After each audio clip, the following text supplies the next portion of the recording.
दोस्तों, बुद्ध दुनिया को अहिंसा, करुणा और संपूर्ण विश्व को शांति का संदेश देने के लिए जाने जाते हैं।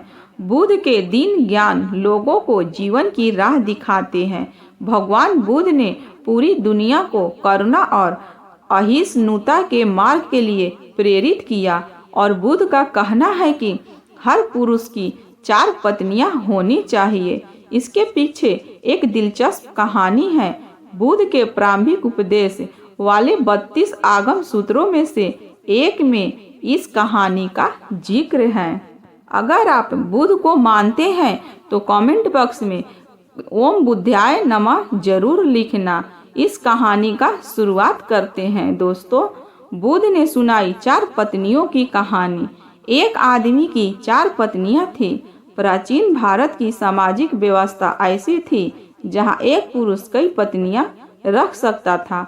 समय बीतने पर वह व्यक्ति बीमार पड़ गया और उसे अपनी मौत करीब दिखने लगी। जीवन के अंत में वो बहुत अकेला महसूस करने लगा। उसने अपनी पहली पत्नी को बुलाया और उससे कहने साथ चलने के लिए कहा। दूसरी दुनिया में व्यक्ति ने कहा, मेरी प्यारी पत्नी, मैंने तुम्हें दिन रात प्यार किया, जीवन भर तुम्हारा ख्याल रखा। अब मैं मरने वाला हूँ। क्या तुम मेरे साथ वहाँ चलोगी जहाँ मैं अपनी मृत्यु के बाद जाऊँगा? उसे उम्मीद थी कि उसकी पहली पत्नी का जवाब हाँ ही होगा, लेकिन उसने जवाब दिया, मेरे प्यारे पति, मुझे पता है कि आप हमेशा मुझसे प्यार करते थे और अब आपका अंत करीब है। ऐसे में अब आपके अलग होने का समय आ गया है। अलविदा मेरे प्रिय। दूसरी पत्नी का जवाब। इसके बाद बीमार पुरुष ने अपनी दूसरी पत्नी को बिस्तर के पास बुलाया और मौत के बाद के सफर पर साथ चलने की विनती की। उसने कहा, मेरी प्यारी दूसरी पत्नी, तुम जानती हो कि मैंने तुम्हें कितना प्यार किया है। कभी कभी मुझे डर लगता था कि तुम मुझे छोड़ दोगी, लेकिन मैंने तुम्हें दृढ़ता के साथ थामे रखा। मेरी प्रिय, मेरे साथ दूसरे सफर पर चलो। दूसरी पत्नी ने जवाब दिया, प्रिय पति, आपकी पहली पत्नी ने आपकी मृत्यु के बाद आपका साथ देने से इनकार कर दिया, तो मैं भला आपके साथ कैसे जा सकती हूँ? आपने मुझे केवल अपने स्वार्थ के लिए प्यार किया है। तीसरी पत्नी का जवाब। मृत्यु शैया पर लेटे हुए पुरुष ने अपनी तीसरी पत्नी को बुलाया और उससे भी अपने साथ चलने को कहा। तीसरी पत्नी ने आंखों में आंसू भरकर उत्तर दिया, मेरे प्रिय, मुझे आप पर दया आ रही है और अपने लिए दुख हो रहा है, इसीलिए मैं अंतिम संस्कार तक आपके साथ रहूंगी। इस तरह तीसरी पत्नी ने भी उनके साथ चलने से इनकार कर दिया। चौथी पत्नी का जवाब।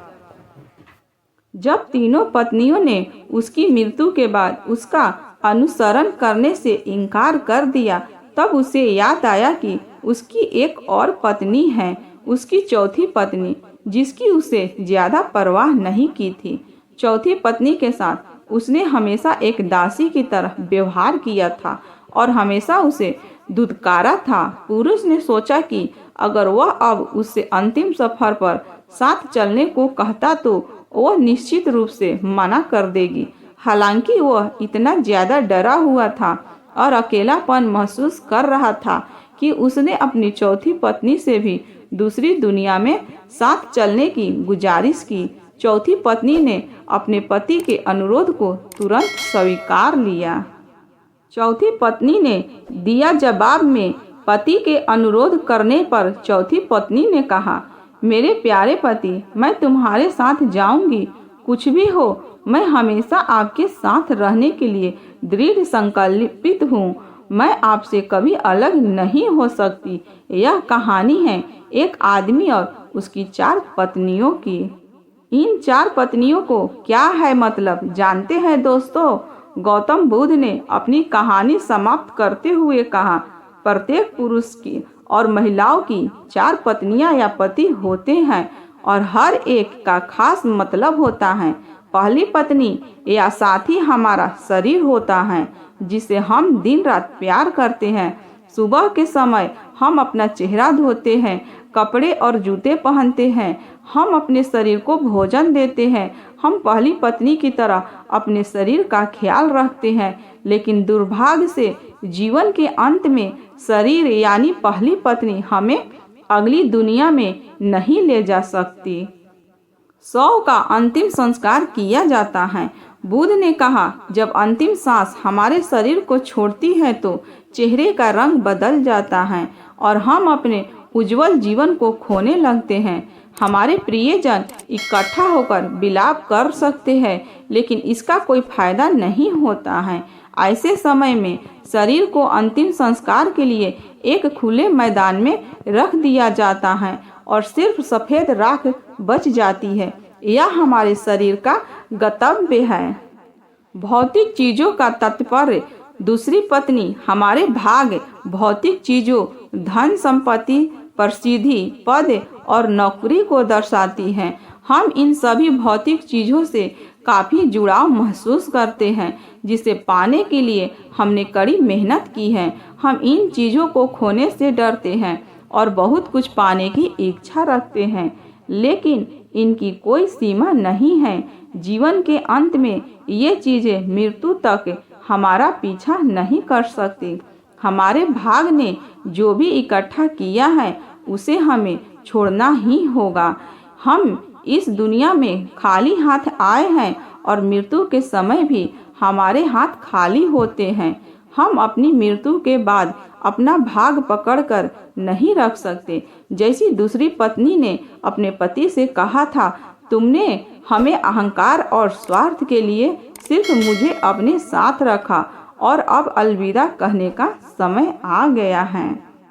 हमारे रिश्ते नाते बुद्ध कहते हैं कि तीसरी पत्नी का अर्थ यहाँ हमारे रिश्ते नातेदार से है। यह हमारे माता पिता, बहन और भाई, सभी रिश्तेदारों, दोस्तों और समाज की तरह हैं। वो आंखों में आंसू लिए हमारे साथ शमशान घाट तक ही जा सकते हैं। वो हमारे लिए दुखी और उदास रहते हैं। इसीलिए हम अपने शरीर, भाग और समाज पर निर्भर नहीं कर सकते। हम अकेले आते हैं और अकेले ही इस दुनिया से जाते हैं। मृत्यु के बाद कोई हमारा साथ नहीं दे सकता। चौथी पत्नी का क्या है मतलब जानते हैं दोस्तों? तो चलिए जानते हैं। बुद्ध ने कहा, चौथी पत्नी हमारा मन चेतना है। जब हम गहराई से यह पहचान जाते हैं कि हमारा मन क्रोध, लालच और असंतोष से भरा हुआ है, तो हम अपने जीवन को अच्छे नज़रिए से देख पाते हैं। क्रोध, लोभ और असंतोष कर्म के नियम हैं। हम अपने कर्म से कभी पीछा नहीं छुड़ा सकते। जैसा कि चौथी पत्नी ने अपने मरते हुए पति से कहा था, तुम जहाँ भी जाओगे मैं तुम्हारे पीछे चलूँगी। इस तरह से दोस्तों, हर आदमी और औरत के 4 पत्नी और पतियाँ होते हैं। आप इस कहानी से क्या सीखे दोस्तों? कमेंट करके ज़रूर बताना। और आप अपने जीवन में स्वस्थ और मस्त और व्यस्त रहना। इस वीडियो के साथ मैं आपसे अलविदा लेती